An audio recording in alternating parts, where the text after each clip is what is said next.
2020년 12월 6일 중고등부 예배를 하나님께 드리겠습니다. 사도들의 가르침을 따라 성삼위일체 하나님을 고백하며 나아가겠습니다.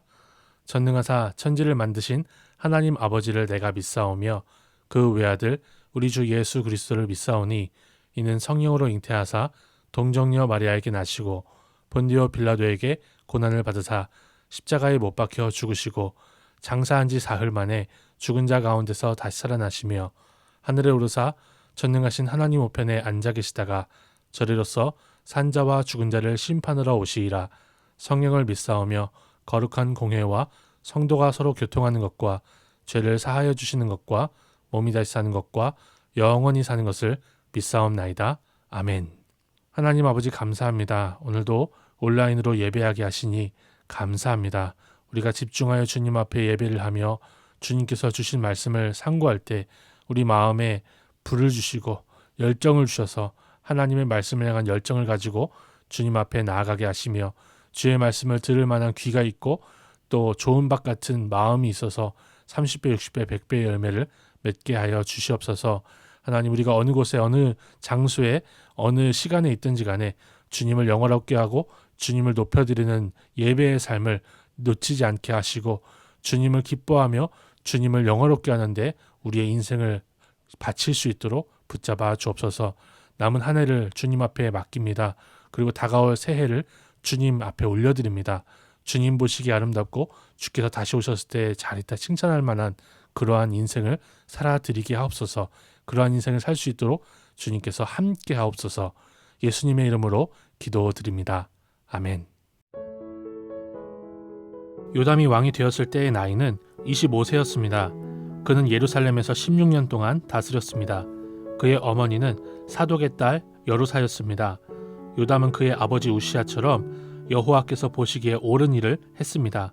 그는 그의 아버지 우시아처럼 향을 피우려고 여호와의 성전에 들어간 일은 없습니다. 하지만 백성은 계속해서 악한 일을 했습니다. 요담은 성전의 윗문을 다시 세우고 오벨 성벽도 더 연장하여 쌓았습니다. 요담은 또한 유다의 산악지방에 여러 마을을 건설했으며 삼림지대에는 요새와 망대를 세웠습니다. 요담은 암몬 백성의 왕과 싸워서 이기기도 했습니다. 그래서 암몬 백성은 3년 동안 해마다 요담에게 은 100달란트와 밀 10,000고르와 보리 10,000고르를 바쳤습니다. 요담은 언제나 여호와 하나님께 복종했기 때문에 점점 강해졌습니다. 요담이 한 다른 일은 이스라엘과 유다 왕들의 역사책에 적혀 있습니다. 요담이 왕이 되었을 때의 나이는 25세였습니다.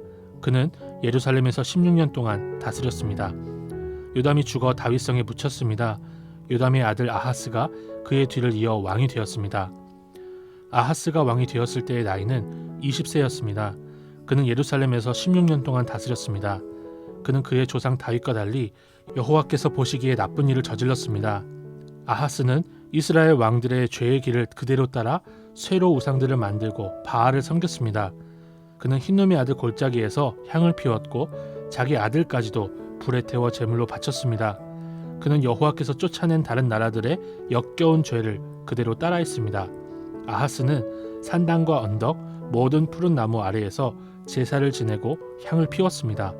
그래서 하나님께서 아람 왕으로 하여금 아하스를 치게 하셨습니다. 아람 사람들은 아하스를 치고 많은 유다 백성을 포로로 붙잡아 다마스커스로 끌고 갔습니다. 여호와께서는 또 이스라엘 왕 베가로 하여금 아하스를 치게 하셨습니다.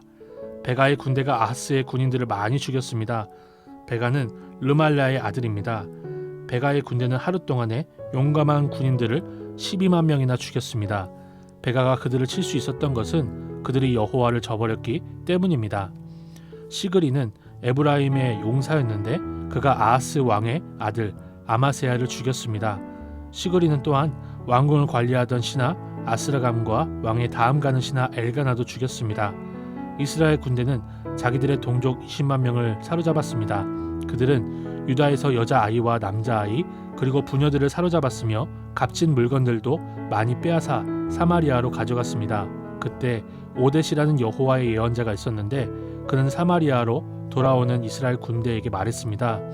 여러분이 유다를 이길 수 있었던 것은 여러분의 조상이 섬기던 하나님께서 유다 백성에게 노하셨기 때문입니다. 그러나 하나님께서 여러분이 유다 백성을 잔인하게 죽인 것을 보셨습니다. 여러분은 지금 유다와 예루살렘 백성을 여러분의 노예로 만들 계획을 세우고 있지만 여러분도 여호와 하나님께 죄를 지었다는 것을 알아야 합니다. 이제 내 말을 들으십시오. 여러분이 사로잡은 여러분의 형제와 자매들을 돌려보내십시오. 여호와께서 여러분에게 노하셨으므로 그렇게 해야만 합니다. 그때 에브라임의 어떤 지도자들이 전쟁에서 돌아오는 군인들을 만났습니다. 그 지도자들의 이름은 요하난의 아들 아사랴, 무실레못의 아들 베레기야, 살룸의 아들 여이스기야, 하들레의 아들 아마샤입니다. 그들이 군인들에게 경고를 했습니다.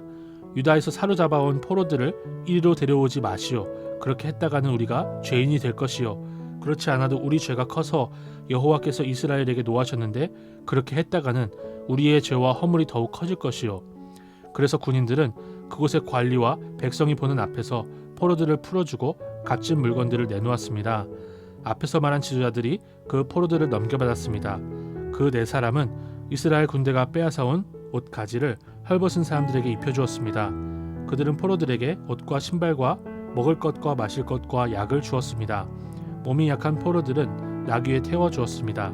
그들은 포로들의 친척이 있는 여리고 곧 종려나무 성으로 데려다준 다음 사마리아로 돌아갔습니다. 본문의 말씀을 가지고 어둠 가운데 빛을 예비하신 주님이라는 제목으로 하나님의 말씀을 묵상하겠습니다. 이번 주 큐티 본문에는 5명의 왕들이 등장합니다.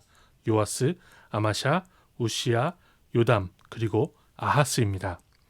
먼저 요아스는 태어나자마자 아합의 딸 아달랴로부터 죽임을 당할 뻔했지만 제사장 부부가 그 갓난 아기를 숨겨서 7년을 키우고 결국에는 왕으로 세웁니다.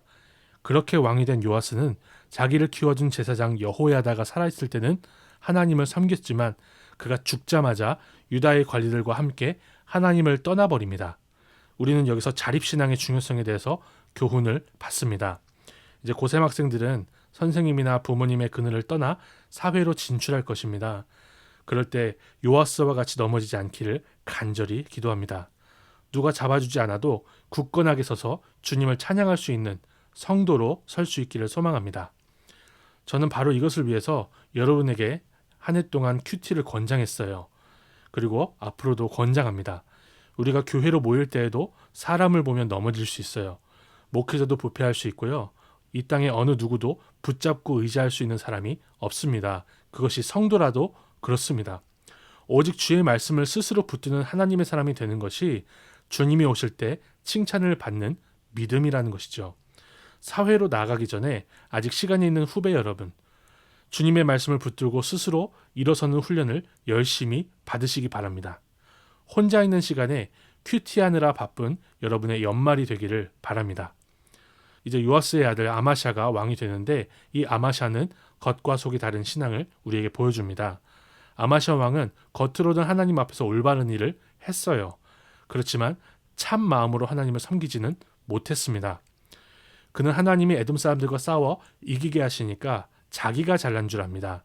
그래서 자기가 정복한 에돔 사람들의 우상을 가져다가 섬기면서 북이스라엘에게 시비를 걸다가 죽었습니다. 우리 모두는 아마샤처럼 교회만 다니지 말고 참 마음으로 하나님을 사랑할 수 있기를 소망합니다. 교회로 모였을 때만이 아니라 언제 어디서든지 하나님께 온 마음을 바칠 수 있는 우리 모두가 되기를 소망합니다. 종교개혁자 칼빈은 이렇게 말했어요. 하나님께 내 심장을 드립니다. 즉시로 진실로. 이것을 인생의 모토로 달고 살았던 사람이 칼빈입니다. 우리도 칼빈처럼 즉시로 진실로 우리의 심장을 하나님께 드릴 수 있는 인생이 되기를 소망합니다. 아마샤가 죽고 우시야가 왕이 돼요. 근데 아마샤의 아들 우시야도 자기 아버지와 다르지 않았습니다.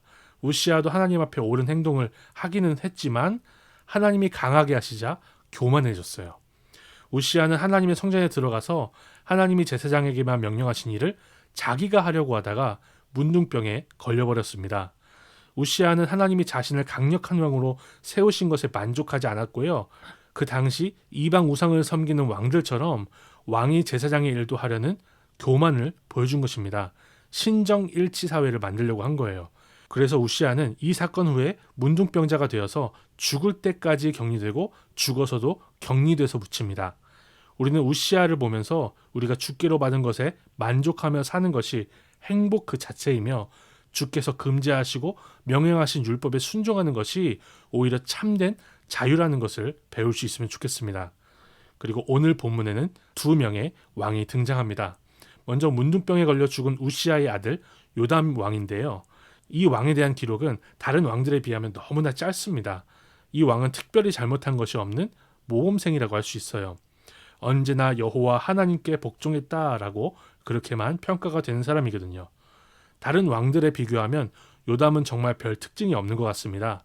하지만 요담의 아버지 우시아가 어떻게 죽었으며 요담의 아들 아하스가 얼마나 악한 왕이었는지를 우리가 살펴본다면 하나님이 다윗의 자손으로 예수님을 보내시기 위해서 이 악한 왕들 가운데 요담과 같은 선한 왕을 세우셨다는 것을 우리가 생각해 볼 수 있습니다. 요담처럼 사실 하나님과 동행하다가 하늘로 올라간 에녹도 가인의 자손들보다 특별한 인생이 아니었습니다. 우리도 이 세상에서 자랑할 것이 없어도 주님과 동행하며 그 말씀에 순종하는 인생이 되기를 간절히 소망합니다. 이제 요담이 죽고 그의 아들 아하스가 왕위를 물려받습니다. 아하스는 자기 아버지와 완전히 다르게 우상을 섬기는 데 미쳐버린 왕이에요. 이 왕은 북이스라엘 왕들이 섬기는 우상들 뿐만 아니라 가나안 땅에 있던 토착 우상들까지도 섬겼습니다. 심지어 아하스는 자기 아들까지도 우상에게 태워서 제사를 지낼 정도로 심각한 우상 숭배자였어요.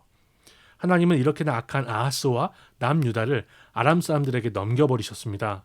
그리고 북이스라엘의 베가 왕이 쳐들어와서 남유다를 쑥대밭으로 만들어버렸어요. 그리고 북이스라엘 군대는 남유다에서 20만 명이나 되는 포로들을 끌고 북이스라엘로 올라갔습니다. 여기에서 포로에는요, 남자나 여자나 가릴 것 없이 아이들까지도 다 포함된 20만 명이었습니다.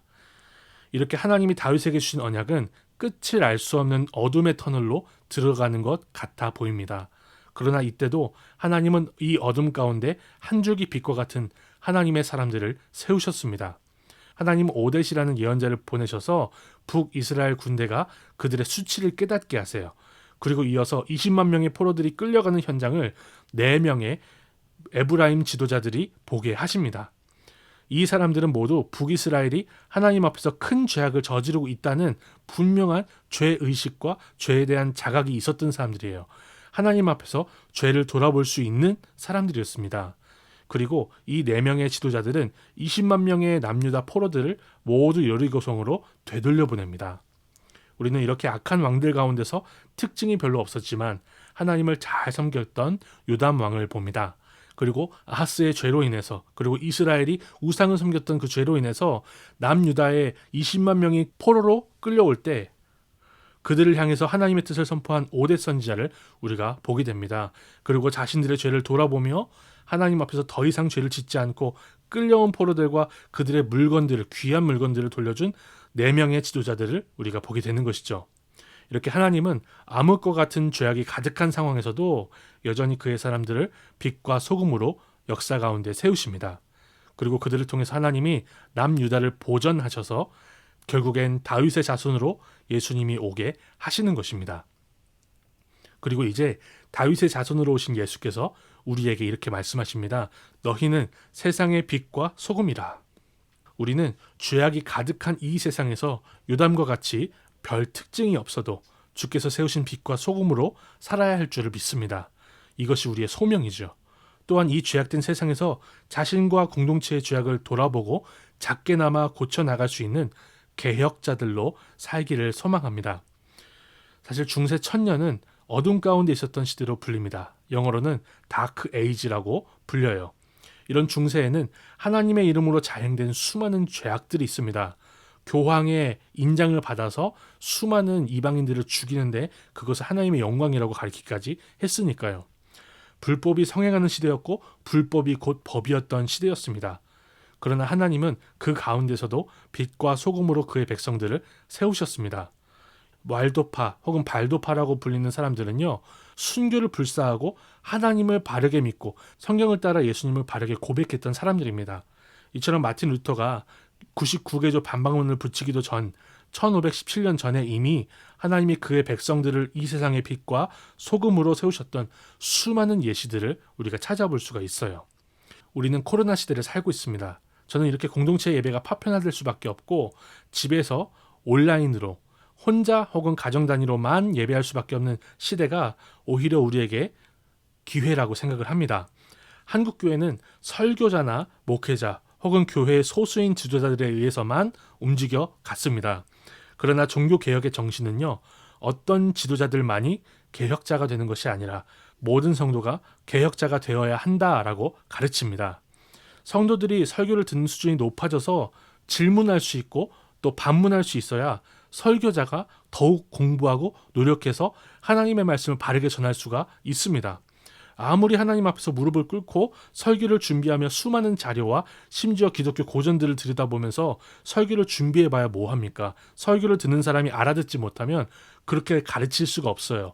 설교가 가볍고 설교가 하나님의 말씀을 바르게 가르치는 것 같지 않다라고 하신다면 듣는 사람들의 수준을 한번 생각해 봐야 된다는 거죠. 저는 코로나 사태가 설교자와 회중의 상향평준화를 이룰 수 있는 좋은 기회가 되어야 한다고 생각을 합니다. 심오한 진리를 소화하기보다 기초나 다시 닦아야 한다면요, 우리는 히브리서 기자의 책망을 달게 들어야 합니다. 우리는 우리 시대의 죄악된 어둠 가운데에서 하나님이 세우신 빛과 소금으로 우리 죄를 돌아볼 줄 알고 또한 별 특징이 없어도 하나님 앞에 바르게 살기를 소망하는 인생이 되어야 할 것입니다.